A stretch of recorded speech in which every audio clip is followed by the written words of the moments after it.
you've got too many people. You've got capitalism that always expects gain, growth, so the whole thing's. I haven't sworn yet.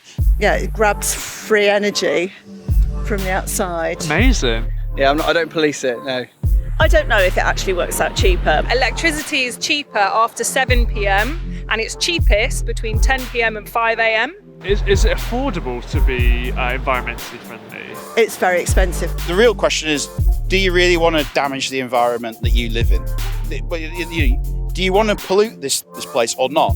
You don't have to get into agreeing or disagreeing about climate studies and this and that. It's like, do you want to pour oil in this spot we're in now or don't you? Do you want to damage where you live or don't you? And then there's no argument. Hello, welcome to Easy English. Today I want to know what the people of Brighton are doing to help protect the environment. Anything specifically they might be doing, or any cost-efficient life hacks they might have up their sleeve. Before we start, please don't forget to like and subscribe. Here we go. What do you do specifically to sort of help the environment? Okay, well, recycling. Yeah. We recycle as much as we possibly can. Don't drop any litter. That's pretty much. I don't eat meat. Maybe. Oh really? Half of the week. Not fully vegetarian or vegan, but flexitarian. Like trying to be conscious about that. In a more practical sort of day-to-day sense. Yeah, and affordable, I guess. What do you do? Like I've got blinds and curtains. Right. Because my windows are crappy. So it keeps more of the heat in. And I only boil as much water as I need for a cup of tea or whatever. That's a good which one. Saves on water and on Your lecky electricity. bill. Yeah. And something I learned recently is that electricity is cheaper after 7 p.m. and it's cheapest between 10 p.m. and 5 a.m. So if I'm putting on the dishwasher or I'm putting on a load of washing, then I'll do it after 10 p.m. What do you do for the environment personally? What, recycling wise and all that lot, is that really? You do sort of the generic, Yeah. like the general sort of going to your local recycling centre, or do you have your own recycling bin or something? We've got all our own bins. Yeah, haven't we've we? got our Bins own and boxes. recycling bins, but I also go down to a place called the Green Centre Right. in Brighton, which is in the open market on the London Road. And it's a sort of charity organisation that takes in and recycles a lot of things that the council won't take.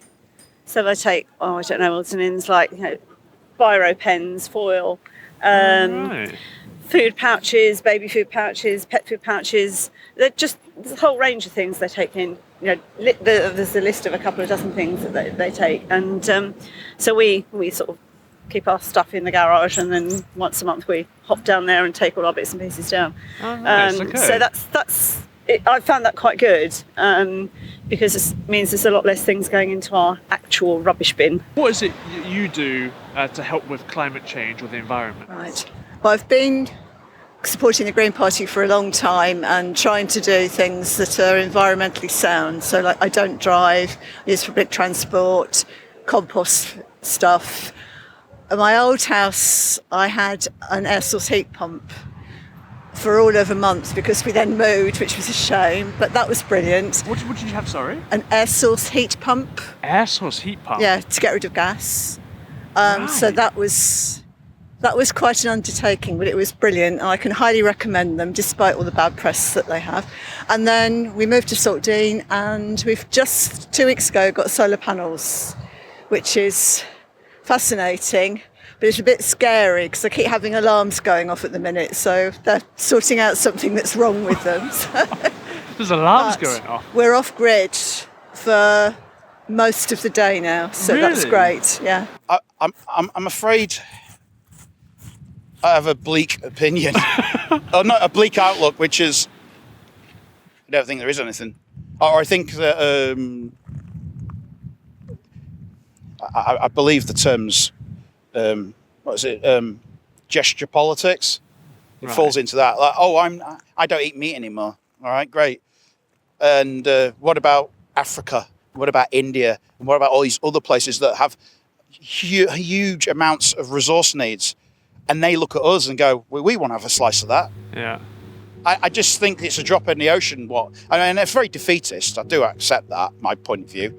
But I mean, I like to recycle stuff. But I mean, probably gets burnt in New Haven in the power station there. So it's like, I could go on recycling, but it's getting burnt. Before we carry on with this week's episode, if you're an English learner, an English teacher, or just want to support Easy English, then you can check out our Patreon page. Ooh. Easy English wouldn't be possible without your support. It would be really great if you would become a Patreon member of Easy English and join our community. For under €5 a month, you'll get access to learning exercises for each one of our episodes. So if you're interested in learning with or supporting Easy English, then head on over to patreon.com/Easy English Videos. Now back to the episode. And how long have you been flexitarian? Maybe a year. And you do this for environmental purposes? Yeah, for health, environmental. You know, my friend's a full-on vegan, so he's kind of imparting on me a little bit. So I'm trying to do it. I can't fully commit to it, but he's inspired you a bit. He's inspired me a bit, yeah. And what about like food waste? Do you have any like clever food waste stuff? Unfortunately not. I mean, I've got a dog. That helps with most things. That's a bin right there. Yeah, and I try and cook in big batches so that then I can like portion it up and put some portions in the freezer. Great. That's a good one, is putting portions in the freezer, because then if you don't want to eat the same thing for a whole week, you don't have to. Yeah. You can cook something else, but you're not wasting the food. We try to use environmentally friendly products for sort of cleaning and stuff like that. Okay.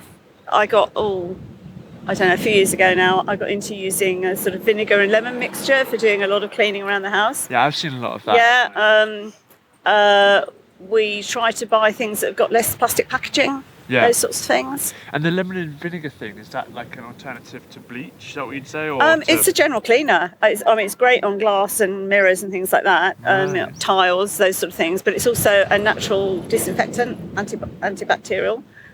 So it's good for like cleaning your bathroom, basins, kitchen worktops, things like that. So yeah, it's good. It seems like you do a lot. Yeah. And my question is it affordable to be environmentally friendly? It's very expensive. I got a grant towards the heat pump. Oh, right. But that was the Green Homes grant that the government really screwed up on. But until more people use them, the price isn't going to come down. So you need more people to start using them, and then the manufacturers will be able to produce more in bulk, and ideally that will be cheaper then. Exactly. And then let's say, for example, you have to give a recommendation to someone who maybe doesn't have like sufficient funds. Yes. What's something that you really recommend them doing to help? Use public transport. Yeah. And walk. And yeah. I think just being conscious of energy use, quite honestly. I mean, my sons will have the heating up and wear shorts and think, put clothes on and turn the heating off. Mrs. Scrooge. Yeah, I think we're profligate with the use of, stuff that's important, really. Here's maybe a fun one then. Give us like a positive summary. A positive summary of anything? Listen to more music and go clubbing. That's what I would say. But in terms of climate or environment, is there a positive outlook? I'll tell you. I'll be serious now. The way out is nuclear fusion.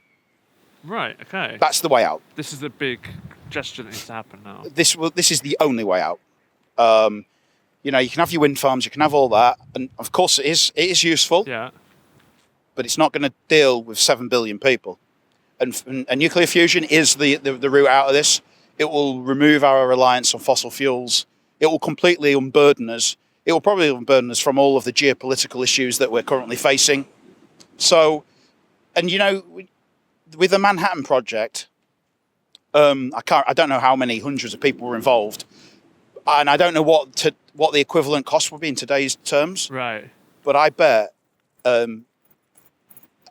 if we spent the same amount collectively, or even if it was just the West, Europe, UK, Japan, US, if we all put our heads together and said, right, it's a technological problem, not a scientific problem. Yeah. It's just technology. Then we could find a way to actually get it working. I mean, we're getting closer all the time, but if we really put money into it in a big way, then it's a no-brainer.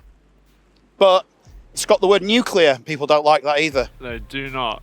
even if they are ignorant and stupid about the. I mean, it's just the sun, harnessing the sun. It's so elegant as well. Anyway, that's the positive thing. Fusion. Write to your MP. Thanks for watching this week's video. Let us know in the comments below anything that you're doing to help protect the environment and any tips and tricks that you might have. And we'll see you next week. Bye.